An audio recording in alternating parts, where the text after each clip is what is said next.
right, we are here with Carmine Sabatella Hello. Thank you. and Caitlin, formerly known as Caitlin Bryant, but now Caitlin Cornejo.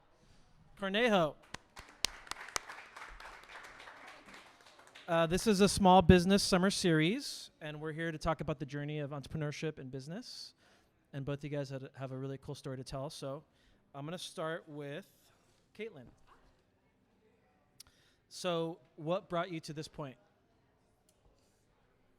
That's a pretty broad question, but Right. yeah. So my entire career has actually been in food and beverage. I was in food and beverage actually in Pasadena for a while and all over LA. Went to culinary school, thought food was going to be my life. It ended up being my life mostly through eating and working in the front of house, not necessarily the back of house. After about 18 years, I actually ended a job as a food and beverage general manager for Westfield, like the malls. I was actually overseeing all food and beverage at LAX. So I did that for a little more than 4 years. And 10 months ago, I left Westfield and I started my own consulting company. And that's how I got to where I am.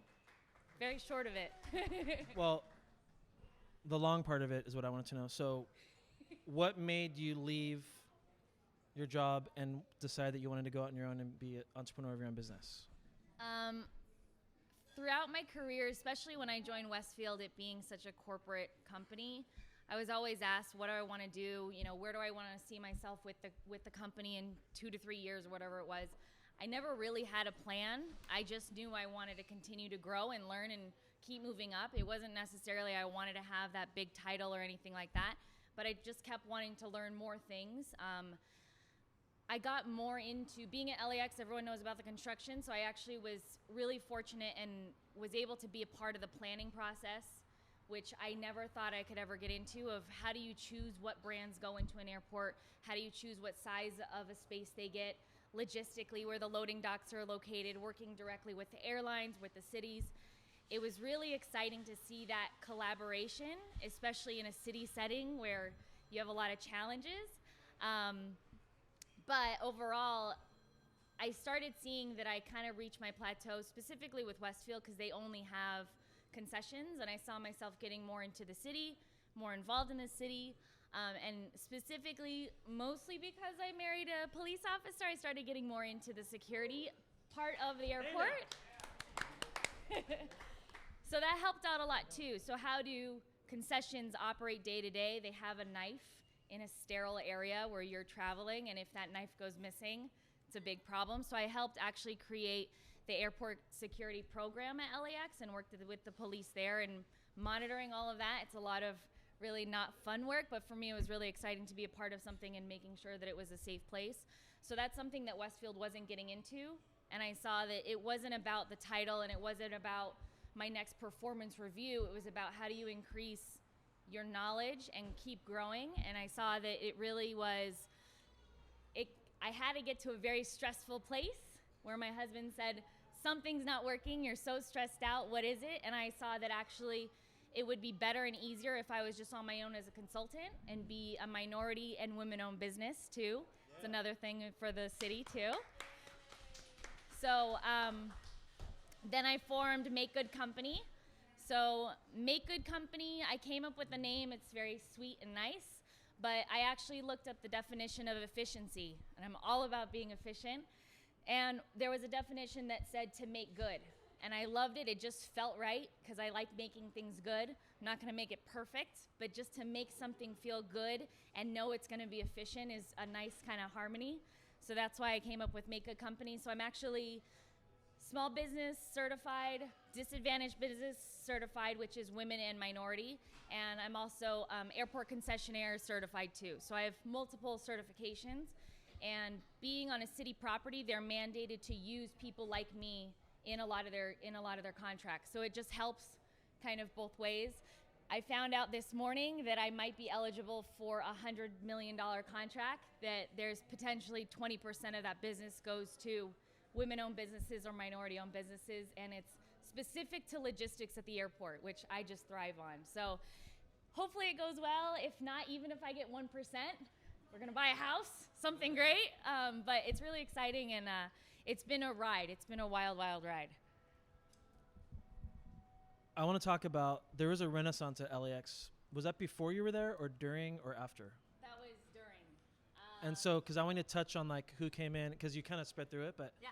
there are some major things that happened at LAX kind of that put them on a level playing field with like bigger airports. So talk about that a little bit too. Yeah, so it's crazy because when I first started, I had 30 restaurants that I was overseeing, and within 3 months, I inherited 100 more. And it was a hot dog stand, it was a McDonald's in Terminal 1 that closed down, it was a lot of kind of chain places. There were Burger Kings and Gladstones and what have you. And I inherited those as a landlord, and so I was overseeing, do they have enough staff? Is there good queuing? Are they addressing the queuing? It's such a different environment than when you're operating on the street, because on the street, you're constantly trying to get traffic to come to your establishment to spend money. In an airport, they're gonna spend money. Even if they hate the food, they're gonna spend the money. But my job was really to make sure that the experience is as good as it could possibly be. And I really advocated to get the brands themselves involved, because if anybody knows about how an airport works with concessions, it's operated by a concessionaire, but it's actually usually not the brand that operates it themselves. But if you, unfortunately, if you go to Panda Express, you will get the exact same experience. And that's because the brand is involved, and they audit the stores, and they contact the landlords to make sure that the landlords are happy.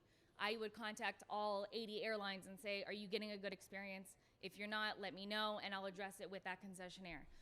So it's a lot of babysitting and a lot of hand-holding, but at the end of the day, we know that the experience hopefully is a little bit better each time you go. Once I inherited those 100 stores, within about a year, all 100 had flipped to a new store.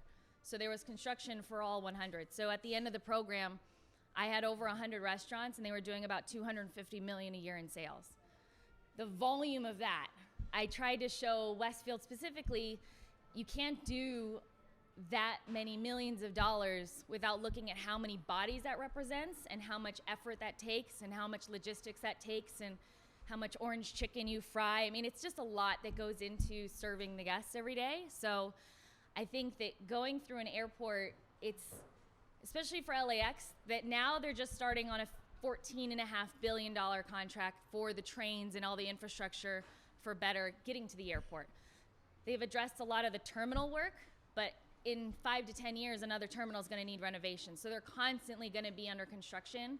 And unfortunately, the property size they have, they're just completely capped out of how much more square footage they can get. So they have about 90 million passengers a year, and Atlanta has 120. But Atlanta has 6 to 7 times the size of land than LAX has. So everyone complains about LAX, but it's really, they just can't go anywhere else. And LA is the #1 origin destination airport, meaning people come to the airport and they don't connect to go anywhere else. They come and they stay in LA, which is great tourism for LA, or it's people from LA and they're leaving. So it's really great business for LA, and I think that that's why I had to go into consulting and do my own thing and feel like I'm a part of something that's only gonna get better, especially with the stadium coming on board, the train whenever that connects in 2024. There's just so much happening at LAX, and it was really exciting. And I'm actually now starting to branch out at Burbank Airport and Long Beach Airport, which is really fun too. So there's a lot happening in airports, especially for women-owned businesses or small businesses that come in. It's really great opportunities. That's amazing. And if I had a business to hire, I'd say you're hired. Thank you. So we're going to jump back to you in a minute. I'm going to go to Carmine real quick. So Carmine, I don't want to tell anyone how long we've known each other because they'd guess our age, so we won't go there. I but was 3. let's talk about the beginning of how it kind of this started with your parents and like the restaurants. And Yeah. for those of you who don't know, yeah. So I was born in February. No, I'm just kidding. We won't go back that far. So I was born and raised in South Pass, up on Mound Avenue. My parents were restaurateurs, and they were a second generation of restaurateurs. I grew up in the restaurant business. I remember being in the kitchen, sitting on tomato can boxes, waiting for my mom to get done with work, and so I learned it from the ground up. I remember the first job that they allowed me to do was working alongside the dishwasher and then also then making salads for the customers because those were behind the scenes. I think I was like 12 or 13 years old. And then Hold on. If I don't know if your mom's not here, but I've never seen a salad bar like your mom ran a salad bar. I know, right? I know. That was Carmine's had the most legit salad. Yeah. So I worked my way up through the business, and I got to serving tables, which was great, supplement my income when I was going to college. And then this was in Arcadia first, right? Or Temple City. Where was the first location? I did start serving tables in Arcadia. Arcadia was opened, I want to say it was 1988 was when we opened the Arcadia restaurant. So I was pretty young. And then my parents wanted to move when I graduated college, I went to school for public relations and business. When you could still double major.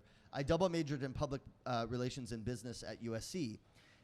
But at that time, which was pre-Sex and the City and Samantha, where PR became a really glamorous job, it was not glamorous back in the 90s. I got a job offer with Ketchum Public Relations in New York, in Manhattan. Huge firm. Huge firm now. They wanted to hire me as a working intern, entry-level position, starting me off at $18,000 a year. So I'm thinking, like transport. Yeah, I could make triple that serving tables at my parents' restaurant. So why would I do that? So I decided to not take the position. I decided to open Carmine's in South Pasadena with my dad just outside of graduation. And I started doing PR on the side. So I was doing press kits. I was doing press releases for different businesses in the area. So it kind of kept my creative juices flowing during that time. All the while dedicating, 50 to 60 hours a week to the restaurant business. It's not an easy business. Anybody that tells me, oh, I want to open a restaurant or bar, I look at them like they've got four heads because it's not as easy as people think it is. Nor is it as glamorous as people think it is. So successfully helped run Carmine's, and then in 2005, I decided I wanted to open up my own business. So there was a florist on Lake Avenue, and her name was Chrislyn. And she owned this really cool space. I would walk by it all the time because I would get coffee up the street. And it was this really cool courtyard. You'd walk out back, and there was this beautiful tree in the middle of this courtyard. It was very kind of New York-esque, and I always thought it was such a cool space. And there was this little craftsman house behind a commercial building on Lake Avenue, just north of California. So I remember going by one day, and I said, hey, here's my number. If for some reason you relocate or you decide to get rid of this business, let me know, because I would definitely be interested in the space.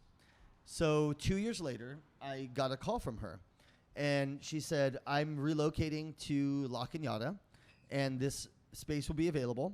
Here's my landlord's number. Check it out.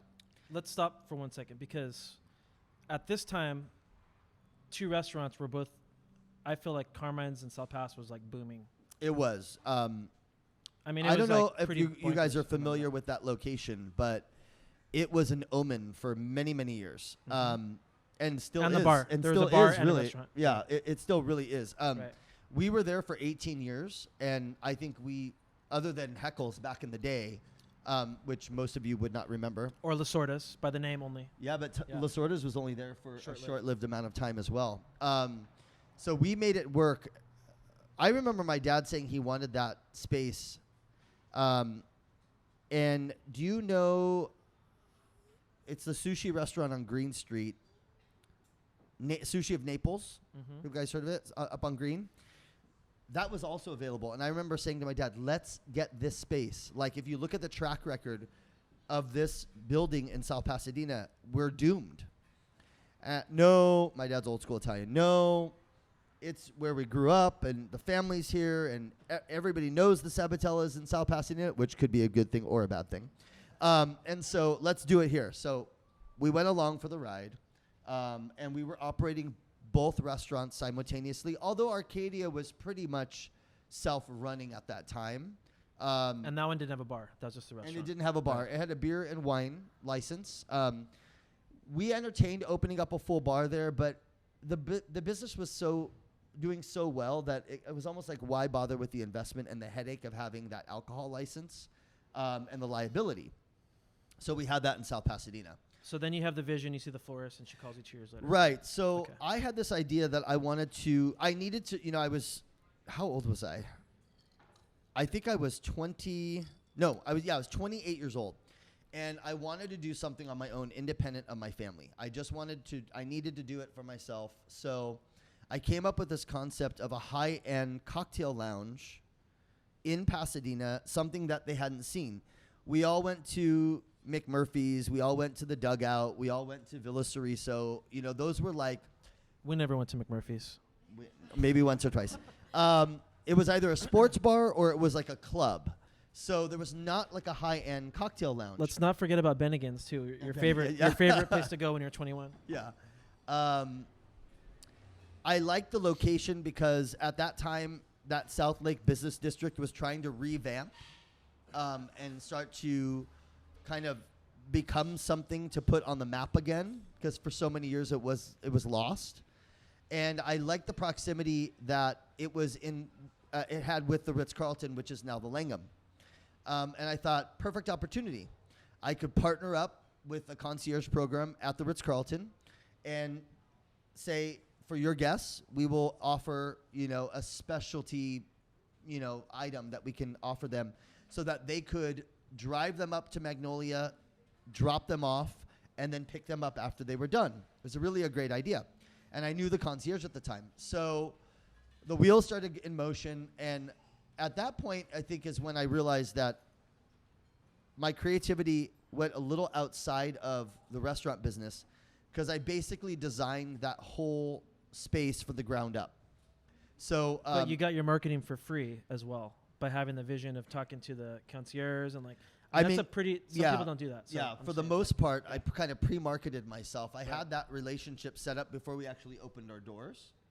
So, and then I went to the Smith brothers, who own Smitty's and Parkway, and I really reached out to everyone that I felt had an affluent effect in the neighborhood, to where I could partner with them and share some of the business.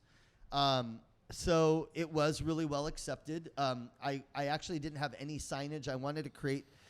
So the beauty of the history of this space was, after I actually went to the library and was looking through microfiche, if you remember that. And I found these editorials on the space, and it was actually in the 1920s, that little house, the family who moved to Pasadena opened the first liquor store in Pasadena, which was the front commercial space that I mentioned. No and way. They built this little 1-bedroom, 1-bath craftsman house behind it for the family to live in while they were working the liquor store. So when we started doing demo, we started digging, we found these old bottles from the 20s and 30s, these liquor bottles that had been there forever. It was really cool. And we found out that it was a speakeasy. When it was the Huntington Hotel, affluent guests from the Huntington Hotel would come up like horse and buggy and would get dropped off at this speakeasy, and people would gamble and drink illegally behind the liquor store. That was the first time I've heard that, by the way. In That's this little space. So cool. So I put together this whole history, and we relaunched Magnolia Lounge as being a speakeasy. So there was no signage. It was all word of mouth, and it would be like, hey, did you hear about this place? You have to have a password. We had a password, so you had to have a password to get in. So we created this, and that's what really launched the business in the first year. And then, of course, afterward, we got so busy that we had to put signage up. We had to do it the right way. But that's how that one of the evolved. Most beautiful, at the time, especially when it came out, one of the best, I feel like, settings that you had there as well. Oh, yeah. And the giant tree in the middle and the lights, and it was amazing. Yeah, the tree was amazing. I actually went to Disneyland. So you walk in and there was a tree. There was a huge tree. It was a 100-year-old avocado tree. It looked like a magnolia tree. And we'd spend hours on end during the fruiting season to pull these avocados off of this tree because we didn't want them falling on the customers. But I actually went to Disneyland and went to the Pirates of the Caribbean and spoke to a salesperson who gave me the rep who did all of the dragonflies throughout the whole ride at Pirates of the Caribbean, and had them come and do them in our whole space. Oh, wow. I didn't know that. So it was really a cool we wanted to create this kind of like Savannah, Georgia plantation feel, which was a very successful run.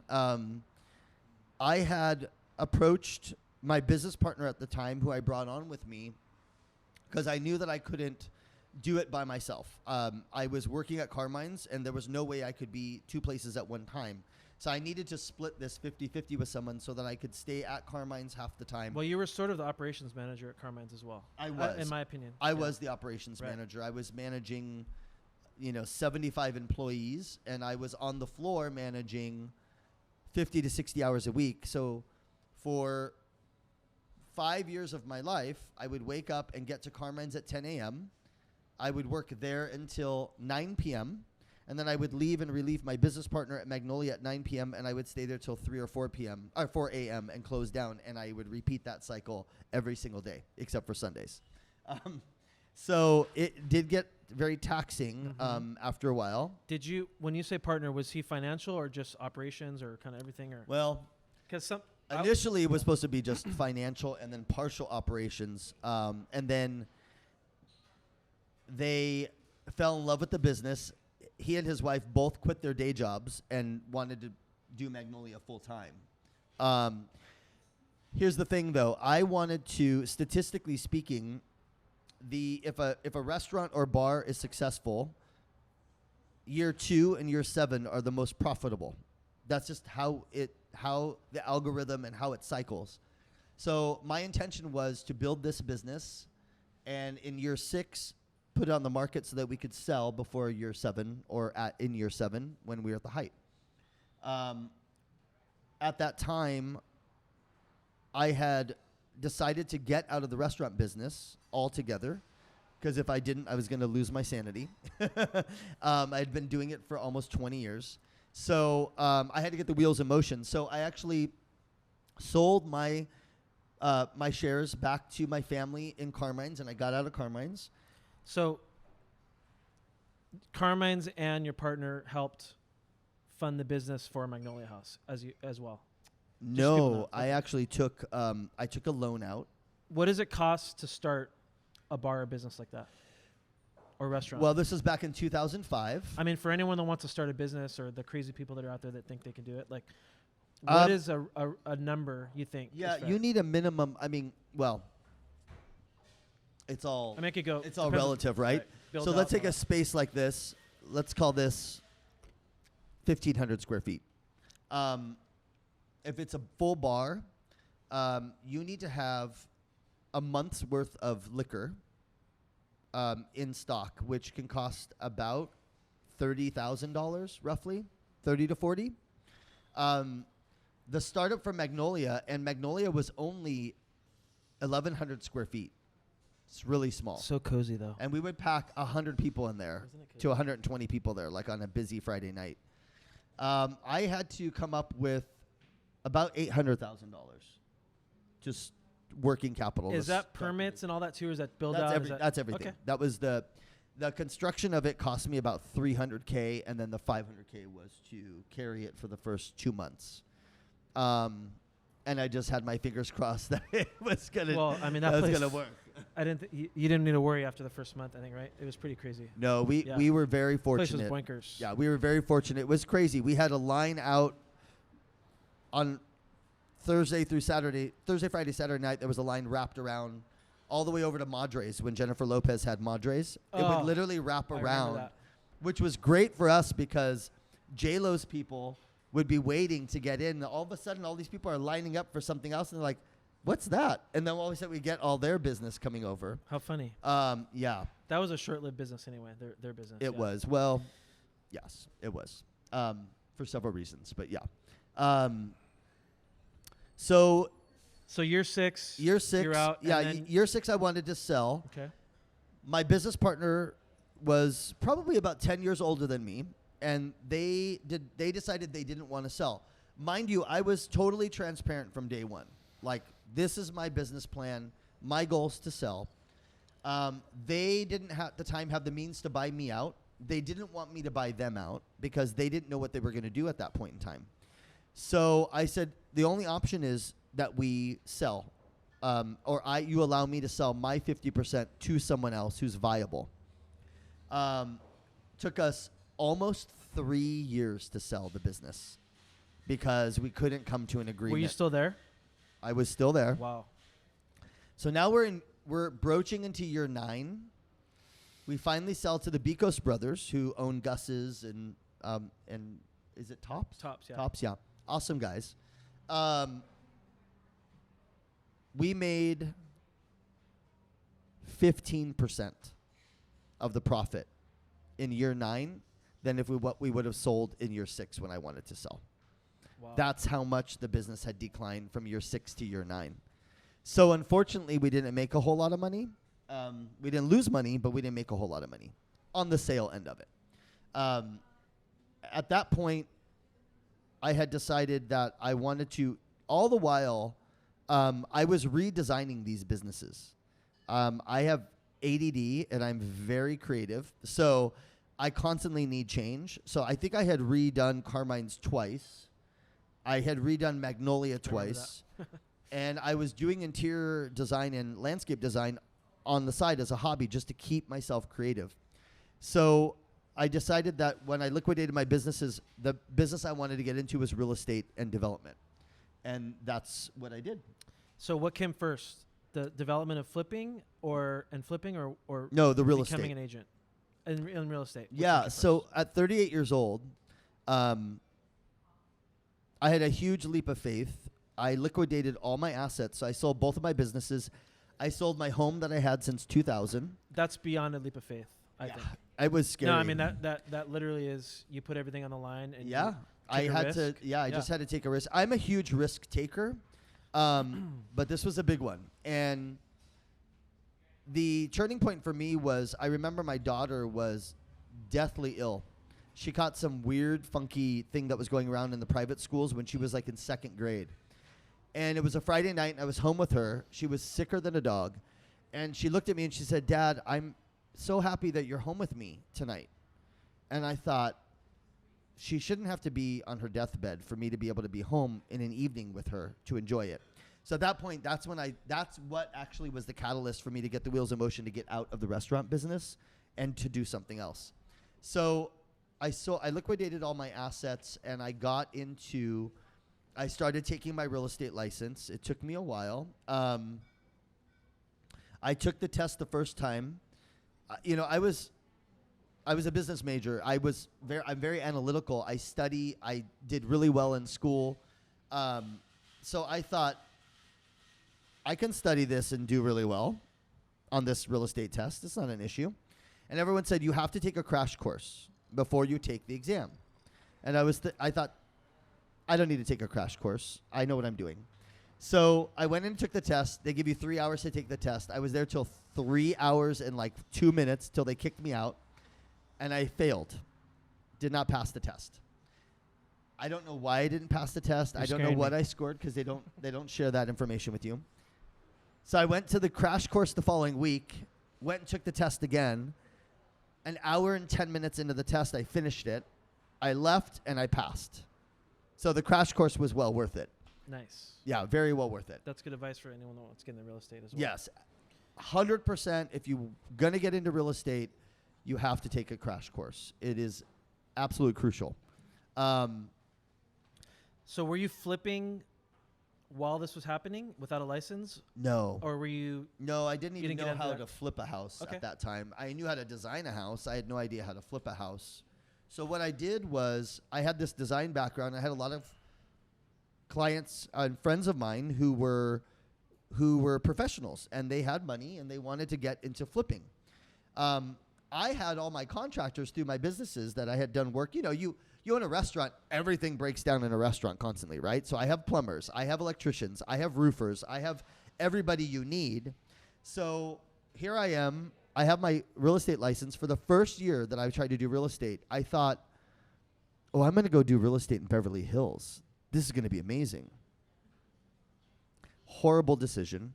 I went over there. I mentored there. For the first year, I did 25 leases, not one sale. There were two reasons for that. One was the company I was working for didn't want to give me any sales.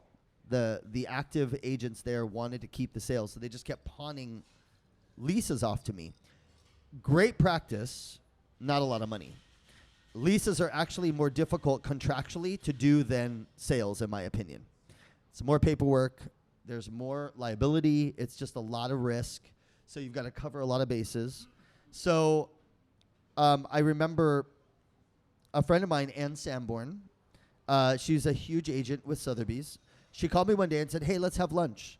So I met her at Earth Cafe. I remember this like it was yesterday.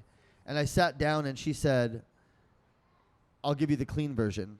What the hell are you doing selling real estate in Beverly Hills? Because you're not living in Beverly Hills. Right. I said, what are you talking about? She said, Carmine, you are so well established. You're so anchored down in Pasadena. You need to tap into this.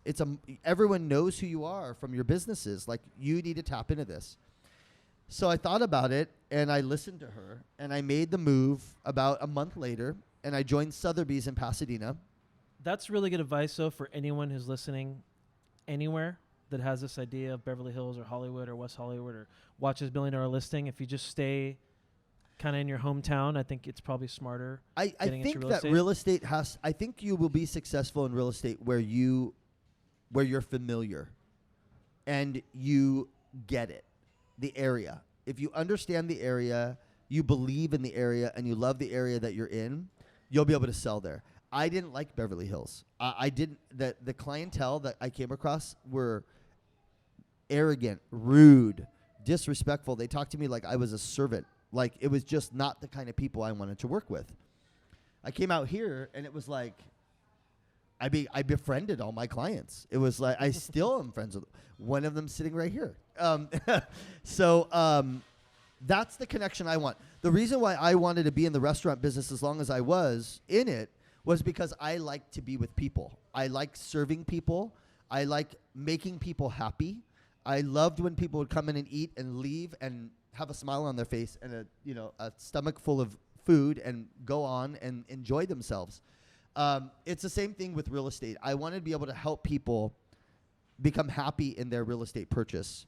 So when I moved here, I did partner with a very successful agent on 2 transactions. One he brought to the table was an $850,000 sale. The one I brought to the table was a $3 million sale, but I still had to give him 50% of my commission. So he was smart. But it launched my career. That year, I was in the top 10 in sales and volume in the Sotheby's office that year.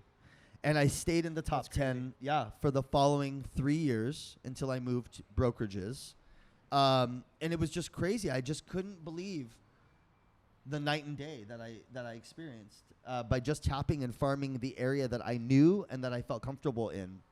Well, you took 2 risks. It sounds like you took a risk getting in real estate, and then you took a risk going to Beverly Hills. Yeah. The wrong risk going into Beverly. Yeah, absolutely. So that must have been kind of crazy. And then you're Carmine, and you're in an office with all these other agents, and maybe you know some, maybe you don't, but that takes guts. Well, yes.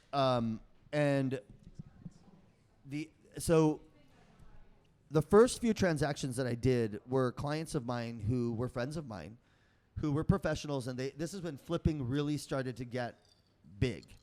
And they said, Carmine, can you help us find a house and help us flip it with all of your subcontractors that you have, and then you sell it for us? I was like, I can do that. So I fought tooth and nail. I would find them the property. I overextend myself in general. So I basically project managed it. I brought all the contractors in. I designed it for them. I staged it for them. And I sold it for them. So I made the commission on the front end and the back end, not a bad thing. But they took all the profit home, and I'm doing all the work. So I did that about 5 times, and then I thought, what the hell am I doing? I need to do this. I need to start my own company, and I need to do this on the side if this is really what I want to do. So that's when CS Domains came into play, and that was established in 2014. Started actively working in 2015 on my flips. Which is right when the market was turning as well, coincidentally. Yes. Right? Yeah, absolutely. And last year, Majorly turning. Yeah. Yeah. 2018, I did, which is crazy, I did 15 properties. I say crazy because I'm a one-man show. I do all my own design work. I'm there day to day, on site, project managing. I have a general contractor and all his subs, but I design everything from the inside out. There's not a doorknob or a paint color or a window that I don't pick. So that was a lot. I got a little crazy in 2018, a little ahead of myself. But it's something I love to do. And unfortunately, people think that flipping is fun and easy, and it's not. And I think a lot of it has to do with what the social media and what our TV, television has done by misleading people and misrepresenting what flipping really is. When you see on television, like on HGTV, and I'm not downing HGTV, but what they show you costing $30,000 actually costs about $130,000. So here you have buyers, right, in the market, and they look at a house that has just been flipped. And I've had people say to me, what did this cost you? Like $100,000? When it cost me $400,000. So it's the misconception. That brings me to this question real quick. Yeah. Is there a formula or a ratio that you look for when you, like, what's Yeah. the number for you? I mean, look. They call it the ARV, right? Right. So if I can walk away with a 15% profit in my pocket, I'm happy. For me, I'm very happy. Because some people go by the amount they can make, and you're going by percentage. I go by right? percentage. Okay. Because I feel like it's all relative. Some flippers want a minimum of 25% return. They don't want to touch a project unless they can walk away with at least $250,000 in their pocket. I don't look at it that way. I'm doing a little house right here on El Centro in South Pasadena, just a stone's throw from Trader Joe's. It's a little 1,100 square foot house. It's taken me from beginning to end. It will have taken me 14 weeks to finish this property, which really isn't that long. I'm sure I've invested a decent amount of time in it, but if I walk away, I know what I'm going to walk away with, and this was a really good money maker. But if I walked away with 40 grand in my pocket from this project, I would be completely happy with that. But that's because you're doing them at scale too. Right.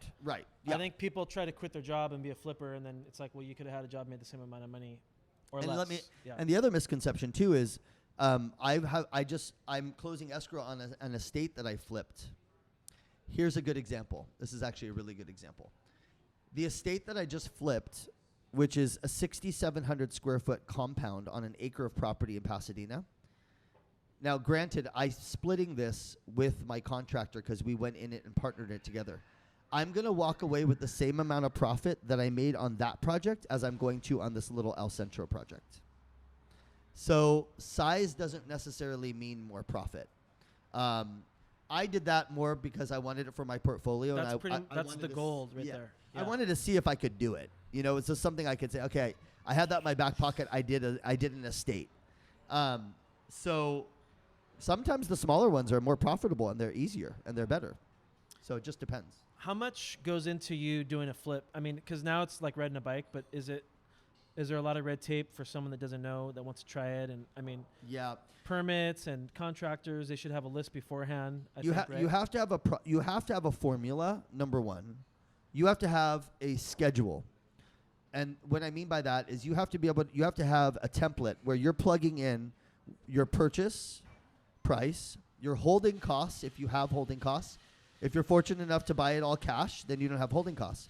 But you have to incorporate your holding costs. You have to incorporate your interest. You have to incorporate every expense that you have, including your utilities that you're paying, your property taxes that you're going to pay, your supplemental property taxes after you sell, which you're going to get hit with. You have to incorporate your staging. You have to incorporate your holding time, because if this property takes 6 months to move, you have to roll that into your schedule. All of that has to be in place, and you have to look at what the end number is before you buy a house. I can't tell you how many people flip a house and they buy it because they think they stole it, and then all of a sudden all their expenses add up and now they're walking away with $12,000 in their pocket at the end of the day.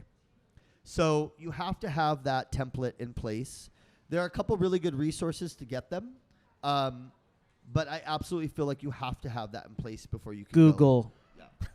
Before you can go forward. Yeah. Okay, great.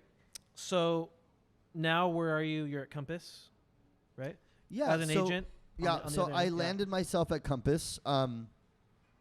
Compass had been after me for years, and we have something called E&O insurance, which I'm sure most of you have heard of. And unfortunately, a lot of brokerages don't want to cover you on your own projects. So if you do a project and you go to sell it, they don't want to cover you on your E&O insurance. Meaning that I was asked to do the project, to pour all of my blood, sweat, and tears into this thing for a year, and then let somebody else come in and put their sign in front on my project. I wasn't going to do that.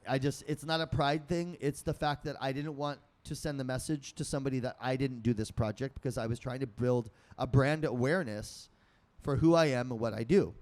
So at the time when Compass approached me about 3 years ago, they would not cover me on my E&O. It changed. So they came back to me last year and offered me, at that time, I had moved to Berkshire Hathaway, which I was extremely happy with. It's a wonderful company to work for. Nothing bad to say about it. Compass came after me and basically offered me something that I could not turn down. And they're everywhere right now, I feel like. And they're everywhere right now. And the technology that Compass offers is also something that you can't compete with at this moment. They own the industry as far as tech goes. So, okay, you're at Compass. Just jumping back a second and sort of what we're talking about now. What's the state of the real estate in the San Gabriel Valley like right now, which is almost July 2019? And if you want to flip, how much longer does it take to? Is stuff on the market longer? Is there a lack of inventory? Are there more people selling? Are there more people buying? Is it a buyer's market? So we were talking about this just before I came on here.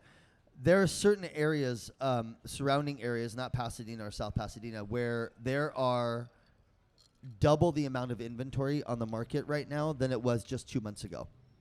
Wow. Yeah. Highland Park had 33 active listings 2 months ago, and there's 77 or 78 active listings right now. So there are certain areas getting affected right now. Pasadena, South Pasadena, obviously. Is it a good time to buy, or is it a good time to sell? I think it's a good time to buy and sell. Okay.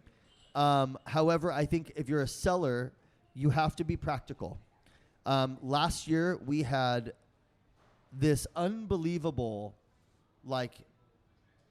inflation on our property values. I was right on the tail end of that, wasn't I? You were just on the end of it. I felt so bad. You and a few other people, a lot of people actually.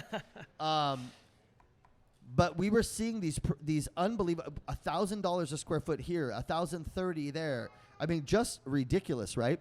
So that had to pop at some point. That bubble had to burst. Some people say that there was a decline in the industry, or that the industry crashed, whatever you want to use to describe it. I say that it stabilized. That it got so out of control that at some point it had to level off. And now we're at a price point where we should have always been. We're at where we should have been for the past 2 years. So sellers, however, are seeing what people were getting a year ago and saying, well, my neighbor next door sold and got $1.8 million for their house. We have an identical floor plan. How are you telling me that I can only get 1.5 right now? Well, I'm not telling you that. The market is telling you that. I'm not making these numbers up. The market is telling you what you can get for your home. So right now, I think for the first time in a while, it's kind of a buyer and a seller market. I really do. I think it depends on the area that you're in, but I think it could be looked at as both a buyer and a seller market. It hasn't been like that in a really long time. Awesome. Yeah. If you're looking to sell, I think right now is a really good time to sell. If you're looking to buy with the interest rates where they're at, I think it could be a good time to buy too. Cool. Yeah. All right, let's go back to Caitlin for 1 second. maybe more than a second. For anyone who wants to start from scratch, you did what you did, then you're like, I'm gonna start my own thing. What is the cost going into that? I mean, you get a DBA, that's like $30. You gotta wait 30 days, be in the newspaper, they gotta publish it. What are some of the permits you had to buy? I mean, did you have your own money? Did you have money saved? Or did you prepare for it? So I think that I definitely, especially after this experience of going through everything that I went through, everything definitely happens for a reason. And there would be nights that I would immediately regret the consistent paycheck every 2 weeks I would get. And all of a sudden I would get a call the next day of someone interested in using my services. Even if it was for trade, it was just some momentum. And the thing that was really great was I started talking to a couple of other entrepreneurs that I've had in my life for a long time. And one of them said, you should just contact my CPA. Because I had no clue about getting the LLC and the whole process of how do I do that. I got to get QuickBooks. I got to set all these things up that I never was that person doing in the past. So I was fortunate to find a CPA that I talked to him for a little bit, and knock on wood, so far he's never charged me. And he is nothing but supportive of people like myself trying to start their own businesses. And I told him, please don't just hit me all of a sudden with a $10,000 invoice one day and just shock the crap out of me. But he's just so supportive and just there for me. I actually started a second company just early this year with my mom and my brother. And it's just because I saw all of these issues and problems to solve for people that have the money to solve them, but they didn't want to do it themselves. So thankfully with the CPA, that helped out a lot. So really, it's my $800 a year to maintain my LLC. To the state of California. I thankfully don't pay him anything right now. And then it's, my domain for my website. It's all little pieces here and there. Probably the biggest hit I had was because I work at LAX. I had to get liability insurance. My coverage had to be $1 million.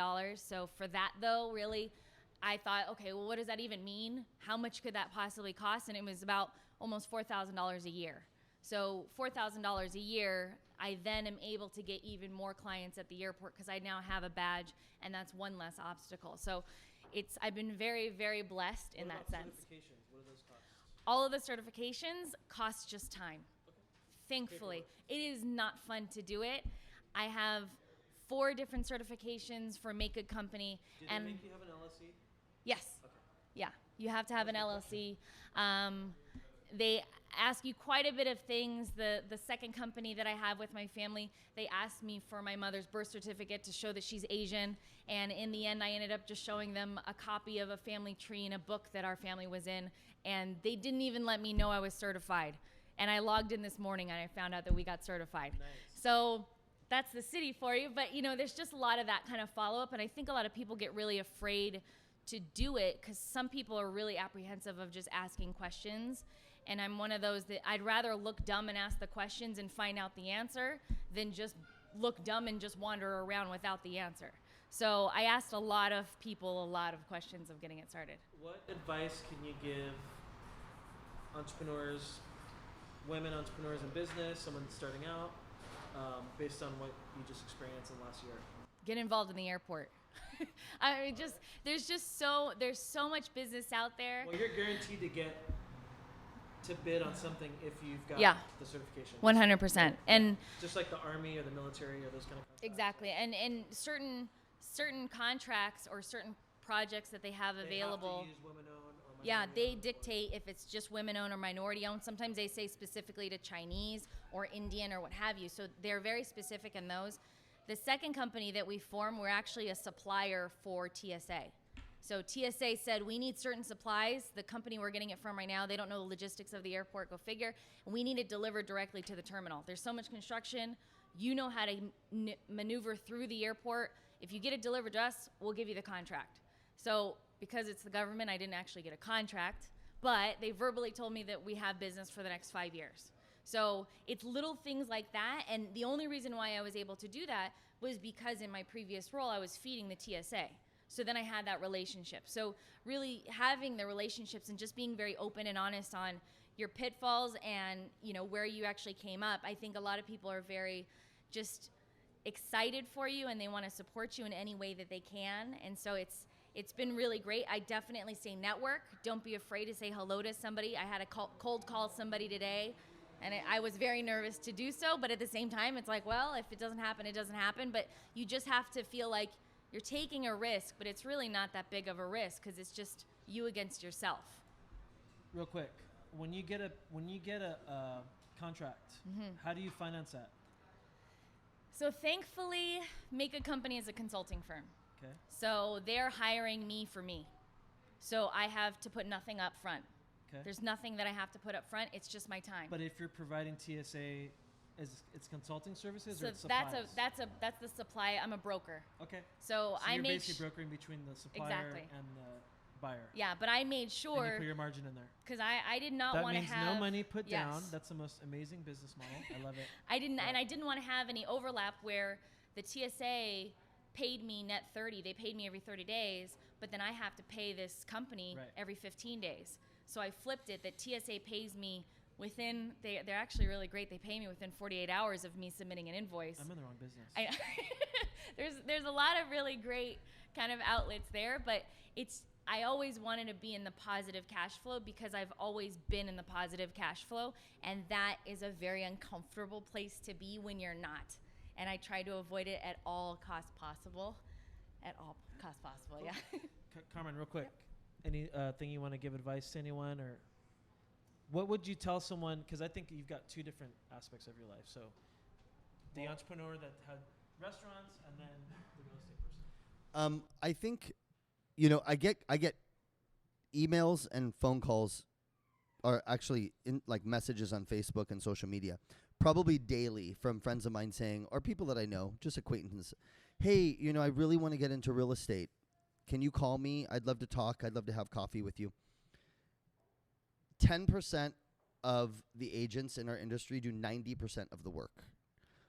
It's not a job. If you want to make this a successful career, you have to devote it 110% and full time. I work probably 60 to 70 hours a week on average to make my business successful and where it is That today. should be said with any business, but I think specifically in real estate as well. Yeah. Right. The nice thing about real estate is, though, you are your own boss. You want to go on vacation for a couple weeks, go on vacation for a couple weeks. You can get things in place, so you kind of control it in that manner. How are you? But it is not an easy job. I think people have a big misconception of real estate being an easy job. And in order to be successful, I do tell people you really have to dive full force into it. Don't be a gypsy. Don't have 3 part-time jobs and then try to get into real estate. Try to have the resources, have somebody help you in the first 6 months to a year that you're doing it, and really devote 100% of your time to it, and then you can become successful in it. I will also say that as far as the flipping goes, shadow somebody if you're interested in it. Call somebody like me and say, do you mind if I just kind of like oversee some of the project? I guarantee you within 3 visits. How do you like your coffee? I like coffee. Cream, sugar, little okay. almond milk, and that's it. So that's advice for someone. I've had somebody do that. I've had somebody shadow me, come on site with me, go shopping for some of the the finishes, and after 3 or 4 days, they've looked at me and said, you know what? I don't think I can do this. I'm too overwhelmed. I walked into the tile store, and I don't know how you pick tile because there are 2,000 tiles to choose from.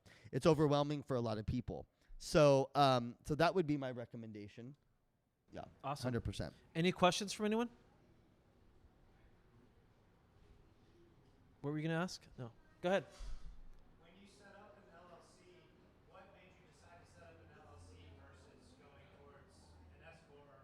The question was, when you set up an LLC, what made you decide not to do a C corp or an S corp? Do you know the answer to that? I literally just went off of what my CPA told me. That's actually good advice too. But yeah.